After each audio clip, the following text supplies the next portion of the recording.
بسم اللہ الرحمن الرحیم۔ حضرت علی رضی اللہ تعالیٰ عنہ نے فرمایا، حکمت مومن کی کھوئی ہوئی چیز ہے، حکمت خواہ منافق سے ملے لے لو۔ انسان زبان کے پردے میں چھپا ہوا ہے۔ ادب بہترین کمال ہے اور خیرات افضل ترین عبادت ہے۔ جو چیز اپنے لیے پسند کرو وہ دوسروں کے لیے بھی پسند کرو۔ بھوکے شریف اور پیٹ بھرے کمینے سے بچو۔ گناہ پر ندامت گناہ کو مٹا دیتی ہے۔ نیکی پر غرور نیکی کو تباہ کر دیتا ہے۔ سب سے بہترین لقمہ وہ ہوتا ہے جو اپنی محنت سے حاصل کیا جائے۔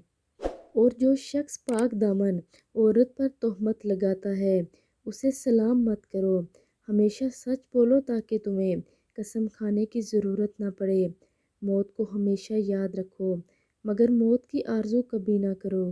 یہ تھے حضرت علی رضی اللہ تعالیٰ عنہ کے 10 سنہری فرمان جو میں نے آپ لوگوں کے ساتھ شیئر کیے۔ آپ سب بھی اس پر عمل کریں اور ویڈیو کو آگے لازمی شیئر کریں۔ جزاک اللہ خیر۔